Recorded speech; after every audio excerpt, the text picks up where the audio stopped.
Assalamualaikum warahmatullahi wabarakatuh. Selamat malam, selamat siang, selamat sore untuk para pemirsa yang sedang menonton video ini. Pada kali ini saya akan mencoba untuk mencontohkan bagaimana berkhutbah pada hari Jumat untuk para khatib-khatib yang pemula. Mungkin ditunjuk pertama kali atau baru-baru saja menjadi khatib, maka ini adalah salah satu video yang tepat untuk pemirsa simak bagi para khatib yang mau melaksanakan atau mau melakukan khutbah di masjid-masjidnya para pemirsa, mungkin di kampungnya, di kotanya, dan lain sebagainya. Maka yang saya akan contohkan adalah khutbah yang singkat, padat, dan jelas begitu. Jadi tidak terlalu panjang, jadi tidak terlalu makan waktu, karena memang kadang-kadang ada beberapa masjid yang menginstruksikan untuk khutbah itu maksimal 15 menit itu. Maka ini adalah satu contoh khutbah yang pas dan cocok ketika khutbah-khutbah yang memang singkat. Begitu mulai saja. Ini kita simak videonya saja, jadi bukan langsung kita langsung videokan di masjid, tapi ini contoh, nanti mungkin bisa menjadi sebuah gambaran atau pengalaman buat kita semua yang masih para pemula. Baik, kita mulai. Assalamualaikum warahmatullahi wabarakatuh. Innal hamdalillah nahmaduhu wa nasta'inuhu wa nastaghfiruh wa na'udzu billahi min shururi anfusina wa min sayyiati a'malina. May yahdihillahu fala mudilla lahu wa may yudlilhu fala hadiya lahu. Wa asyhadu an la ilaha illallah wahdahu la syarika lah wa asyhadu anna Muhammadan 'abduhu wa rasuluh. Ya ayyuhan nas usikum wa iyaya bitaqwallah faqad fazal muttaqun. Wa qala ta'ala ya ayyuhalladzina amanu taqullaha haqqa tuqatih wa la tamutunna illa wa antum muslimun. Wa qala ta'ala ya ayyuhan nas ittaqu rabbakum alladzi khalaqakum min nafsin wahidah wa khalaqa minha zawjaha wa batha minhuma rijalan katsiran wa nisaa innallaha kana 'alaikum raqiba. Allahumma shalli wa sallim ala sayyidina Muhammadin wa ala alihi wa sahbihi wa man tabi'ahum bi ihsanin ila yaumil qiyamah. Hadirin jamaah salat Jumat yang dirahmati oleh Allah Subhanahu wa taala, marilah kita senantiasa meningkatkan ketakwaan dan keimanan kita kepada Allah Subhanahu wa taala, yakni adalah bentuk rasa syukur kita kepada Allah dan bukti rasa tawaduk kita kepada Allah Subhanahu wa taala telah menciptakan kita di dunia sampai saat ini, dan kita diberikan nikmat-nikmat yang banyak oleh Allah Subhanahu wa taala. Hadirin jamaah salat Jumat yang dirahmati oleh Allah, pada awalnya manusia bukanlah apa-apa dan bukan siapa-siapa, lam yakun syai'an madhkura, bahkan tidak pernah disebut, bahkan juga tidak pernah dikenang, karena manusia juga bukan untuk kenang-kenangan. Maka manusia hanyalah sebongkah tanah yang hitam, yang bau kemudian diinjak-injak, lalu kemudian Allah Subhanahu wa taala meniupkan ruh, wa nafakhtu fihi minar ruh, Allah meniupkan ruh kepadanya, lalu kemudian dimuliakan oleh Allah Subhanahu wa taala, dan para malaikat pun disuruh untuk bersujud kepada manusia. Mimma imahin, padahal manusia dibentuk dari sebongkah tanah, dan kemudian mimma imahin, dari sebuah air yang hina dan juga keluar dari tempat yang hina. Tapi setelah dia lahir ke dunia, maka kemudian mereka belum memiliki akal, belum memiliki pengalaman, belum memiliki pengetahuan, tapi kemudian masa demi masa dia diperlakukan seperti makhluk yang paling terpuji, karena mereka kemudian diberikan akal, diberikan pengetahuan, diberikan pengalaman, diberikan harta, diberikan keluasan, diberikan amanah harta. Maka oleh karena itu, ketika kita diberikan nikmat oleh Allah Subhanahu wa taala, dititipkan harta kepada kita, dititipkan semuanya kepada kita, nikmat-nikmat Allah diberikan kita semuanya, maka janganlah kita bersombong, bersombong kepada siapa? Bersombong kepada siapapun, kepada saudara kita, kepada tetangga kita, kepada saudara-saudara kita, teman-teman kita, maka tidak ada boleh sombong sedikit pun. Maka kata baginda Rasulullah sallallahu alaihi wasallam mengatakan dalam hadisnya, apabila seseorang ada kesombongan satu biji sawi dan kemudian dilakukan terus-menerus, maka tidaklah dia akan masuk surganya Allah Subhanahu wa taala.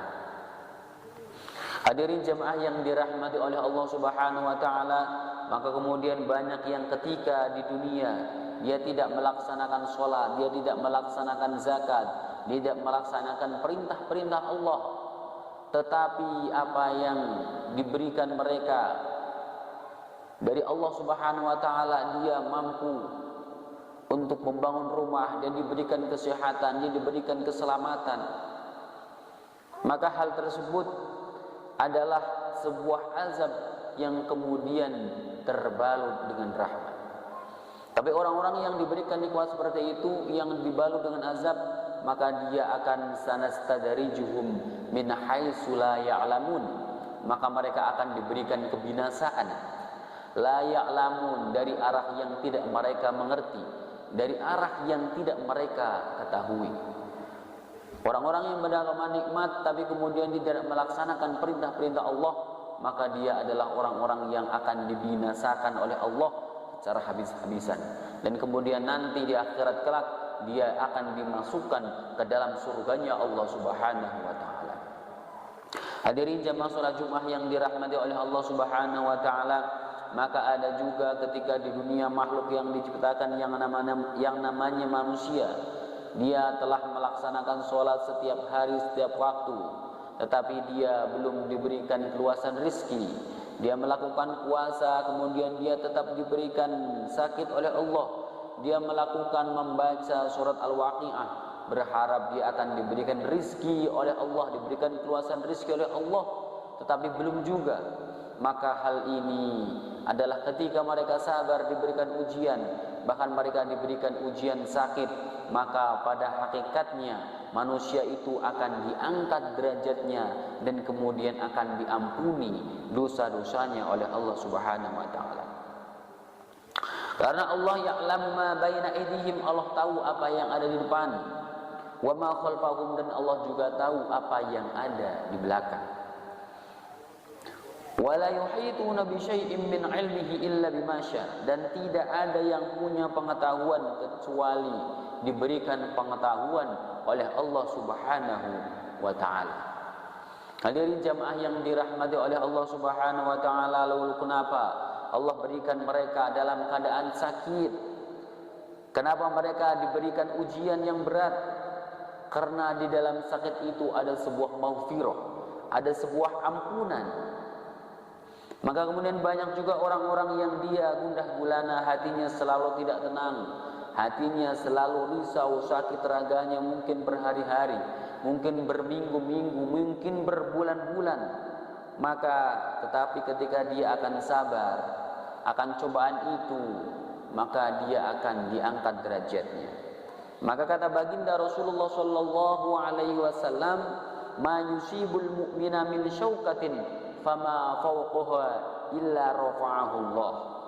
Maka barang siapa seorang mukmin yang kemudian mereka tertusuk duri dan selebihnya, berarti bisa sakit, diuji oleh Allah dari ujian-ujian yang kecil dan selebihnya mungkin sampai ujian yang besar, maka kata Allah illa rafa'ahu Allah, maka dia akan mengangkat derajat orang tersebut.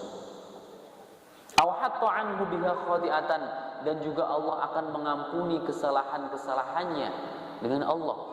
Berarti Allah akan mengampuni dosa-dosanya makhluknya ketika dia sabar dengan ujiannya, ketika dia sabar dengan sakitnya, ketika dia sabar dengan ujian-ujian kecilnya, bahkan mungkin sampai ujian-ujian yang terbesar. Maka bagi orang-orang yang terlaknat, Allah akan panjangkan umurnya, akan diluaskan rezekinya, diberikan kekuasaan sampai mereka diazab sehingga tidak tersisa sedikit pun. Maka orang-orang inilah yang kemudian paling dilaknat di antara makhluk-makhluk Allah yang terlaknat. Maka ingatlah bahwa ketika kita terpeleset dengan kerikil-kerikil kecil, mungkin Allah telah menghambat kita, mungkin di depan kita ada sebuah lubang yang besar. Ketika kita terpeleset dengan kulit pisang, mungkin ada jurang kebinasaan yang lebih besar. Maka kita patut bersyukur biqauli alhamdulillahi rabbil alamin. Allah masih menguji kita dengan ujian-ujian yang kecil. Allah masih menguji kita dengan ujian-ujian yang berat. Karena Allah tahu bahwa di depan kita ada ujian yang lebih berat. Ada sebuah jurang kebinasaan, ada sebuah lubang kebinasaan yang mungkin ketika nanti kita masuk ke situ, mungkin kita akan binasa. Maka ketika kita masih diberikan ujian-ujian kecil, kita patut bersyukur alhamdulillahirabbil alamin, kita masih diberikan rem oleh Allah. Kita masih ditahan oleh Allah dari jurang-jurang kebinasaan, dari lubang-lubang kebinasaan. Hadirin jamaah yang dirahmati oleh Allah Subhanahu wa taala, mudah-mudahan khutbah yang singkat ini sebagai pengetahuan buat kita agar selalu senantiasa meningkatkan, memperdalam ketakwaan dan keimanan kita kepada Allah Subhanahu wa taala dari apa yang sudah diberikan oleh Allah, yakni adalah nikmat-nikmat semuanya, nikmat-nikmat banyak sekali yang sudah diberikan kita. Dan juga kita harus selalu bersyukur biqauli bil fi'li, dan kita mengucapkan alhamdulillahirabbil alamin dengan bil fi'li, kemudian kita rasa syukurnya, kemudian kita diberikan keluasan rezeki, kemudian kita memberikan sedikit hartanya, secuil hartanya kepada saudara-saudara kita, kepada tetangga-tetangga kita. Itulah bukti rasa syukur kepada Allah Subhanahu wa taala. Kita telah diciptakan oleh Allah kepada Allah di dunia ini, wa ma khalaqtul jinna wal insa illa liya'budun. Maka Allah tidaklah menciptakan makhluk di dunia ini, jin dan manusia, terkecuali untuk hanya beribadah kepada Allah Subhanahu wa taala. Barakallahu li wa lakum fil Qur'anil azim wa nafa'ana wa iyyakum bima fihi minal ayati wa dzikril hakim wa taqabbala minni wa minkum tilawatahu innahu huwal ghafurur rahim. Allahumma salli wa sallim ala sayyidina Muhammad. Alhamdulillahi rabbil alamin, wassalatu wassalamu ala asrafil anbiya'i wal mursalin wa ala alihi wa sahbihi ajma'in. Rabbi israh li sadri wa yassir li amri wahlul 'uqdatam min lisani yafqahu qawli. Asyhadu an la ilaha illallah wahdahu la syarika lah wa asyhadu anna Muhammadan 'abduhu wa rasuluh. Ya ayyuhan nas usikum wa iyaya bittaqwallah faqad fazal muttaqun. Wa qala ta'ala ya ayyuhalladzina amanu taqullaha haqqa tuqatih wa la tamutunna illa wa antum muslimun. Wa qala ta'ala wa may yattaqillaha yaj'al lahu makhraja. Wa qala ta'ala wa may yattaqillaha yukaffiru anhu sayyi'atihi wa yu'tim lahu ajra. Summa alamu fa innallaha amarakum bis salati wassalamu ala rasulih wa qala innallaha wa malaikatahu yusalluna 'alan nabi ya ayyuhalladzina amanu sallu 'alaihi wa sallimu taslima. Allahumma salli wa sallim ala Muhammad wa ala ali Muhammad kama sallaita ala Ibrahim wa ala ali Ibrahim innaka Hamidum Majid. Wa barik ala Muhammad wa ala ali Muhammad kama barakta ala Ibrahim wa ala ali Ibrahim innaka Hamidum Majid. Allahumma ighfir lil muslimina wal muslimat wal mu'minina wal mu'minat al ahya'i minhum wal amwat innaka sami'un qarib.